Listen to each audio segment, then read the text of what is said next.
Capítulo 49 Máquina Divina. Não se passaram muitos minutos e estávamos ao lado do agonizante, cuja situação preocupava o clínico espiritual. Era um cavalheiro de 60 anos presumíveis, que a leucemia aniquilava amorosamente. Há muitos dias se encontra em coma, explicou o facultativo, mas temos necessidade de mais forte auxílio magnético para facilitar o desprendimento. No aposento, além de 2 senhoras desencarnadas, a mãe do agonizante e uma parenta próxima, viam-se familiares encarnados, dando mostras de grande aflição. Nosso orientador examinou o enfermo detidamente e sentenciou: nada resta senão a necessidade de concurso para o desligamento final. Aniceto, a seguir, recomendou observássemos o moribundo com atenção. Concentrando todas as minhas possibilidades, fixei o enfermo prestes a desencarnar. Notei com minúcias que a alma se retirava lentamente através de pontos orgânicos insulados. Assombrado, verifiquei que bem no centro do crânio havia um foco de luz mortiça, candelabro aceso às ondulações brandas do vento. Enchia toda a região encefálica, despertando-me profunda admiração. A luz que você observa, disse o instrutor amigo, é a mente para cuja definição essencial não temos por agora conceituação humana. Notando minha estranheza, Aniceto colocou-me a destra na fronte, transmitindo-me vigoroso influxo magnético, e acentuou: repare a máquina divina do homem, o tabernáculo sagrado que o Senhor permitiu se formasse na terra para a sublime habitação temporária do espírito. Agora, André, não está você diante de uma demonstração anatômica da ciência terrestre, examinando carne morta e músculos enrijecidos. Observe agora. O olho mortal não poderá contemplar o que se encontra à sua vista neste instante. O microscópio é ainda pobre, não obstante representar uma nobre conquista para a limitada visão humana. A cooperação magnética do querido mentor modificara a cena e fui compelido a concentrar todas as minhas energias, a fim de não inutilizar a observação pelo golpe do espanto. A luz mental, embora fosca, tornara-se mais nítida e o corpo do moribundo agigantou-se, oferecendo um espetáculo surpreendente aos olhos ansiosos. Parecia-me o corpo, agora maravilhosa usina nos mais íntimos detalhes. O quadro científico era simplesmente estupefativo. Identificava, em grandes proporções, os 9 sistemas de órgãos da máquina humana, o arcabouço ósseo, a musculatura, a circulação sanguínea, o aparelho de purificação do sangue consubstanciado nos pulmões e nos rins, o sistema linfático, o maquinismo digestivo, o sistema nervoso, as glândulas hormonais e os órgãos dos sentidos.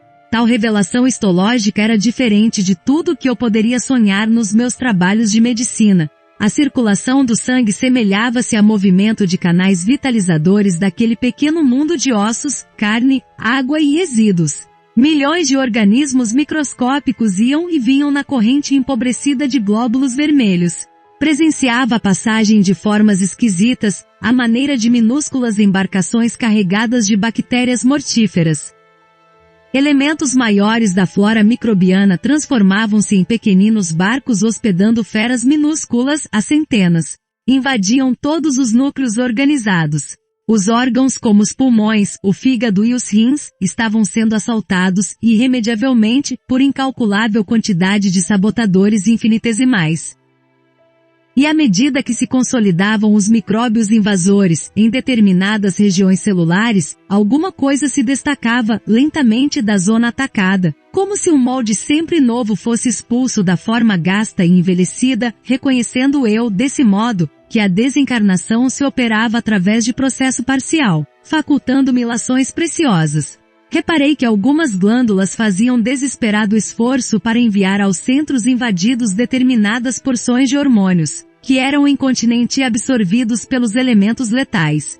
O plasma sanguíneo figurava-se líquido estranho e gangrenoso. Pela excessiva movimentação da onda mental, observei que o moribundo tentava readquirir a direção dos fenômenos orgânicos, mas em vão. Todos os complexos celulares atritavam entre si e as bactérias pareciam gozar o direito de multiplicação crescente e festiva. Está vendo a máquina divina formada pelo molde espiritual pré-existente? Perguntou Aniceto, compreendendo minha profunda admiração. O corpo do homem encarnado é um tabernáculo e uma bênção. Nesta hecatombe angustiosa de uma existência, pode você reparar que todos os movimentos do corpo estão subordinados à administração da mente. O organismo vivo, André, representa uma conquista laboriosa da humanidade terrestre, no quadro de concessões do Eterno Pai. Pode você, agora, identificar os movimentos da matéria viva.